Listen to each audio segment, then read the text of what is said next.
Assez peu connu en France, le peintre et illustrateur Albert Anker est pourtant considéré dans sa Suisse natale comme une sorte de trésor national, un portraitiste fondamental de la vie rurale et sociale de son temps.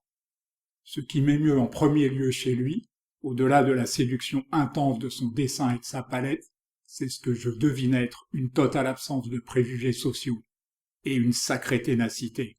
Car il fallut plusieurs mois à ce fils de vétérinaire pour convaincre son père de le laisser abandonner ses études de théologie et s'inscrire aux Beaux-Arts de Paris, dans l'atelier de son compatriote Charles Gleyre. Voyez cet examen scolaire, peint par un Anker à peine âgé de 30 ans. Il dit déjà tout de sa maîtrise du réel. Nous n'avons jamais vu la scène, mais elle dégage plus de familiarité que de nostalgie fantasmée. Albert Anker passa 5 ans aux Beaux-Arts de Paris, durant lesquels il participa au Salon français, dont il resta un fidèle exposant jusqu'en 1885. Mais il fut déçu par l'enseignement reçu de Charles Gleyre, jugé par lui bien trop conventionnel, pour ne pas dire appliqué, voire artificiel.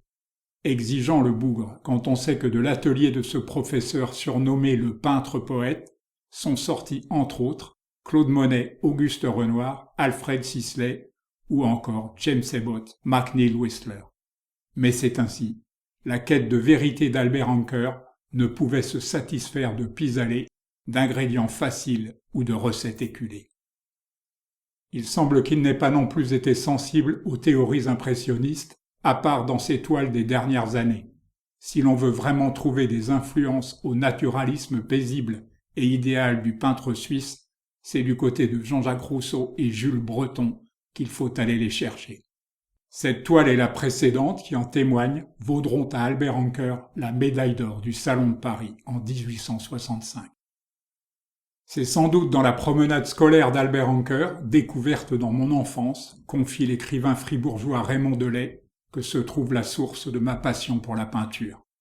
La manière dont le peintre, scrutant l'éphémère pour le fixer dans une espèce d'éternité, transfigurait le monde familier dans lequel je vivais, a été pour moi fondateur. Cette promenade scolaire, c'était ma première rencontre avec l'art, mon premier éblouissement. Entre deux tableaux consacrés à l'enfance, Albert Anker a méthodiquement exploré les mystères de la banalité, avec une rigueur dépouillée que n'auraient renié ni Chardin, ni les maîtres flamands de l'âge d'or. Sans doute avait-il besoin de ces moments de rigueur et de calme apparent pour que revienne en lui le désir d'observer et restituer l'agitation enfantine avec son cortège de gestes et de sons. C'est ce qui explique le nombre d'enfants dormant dans son œuvre.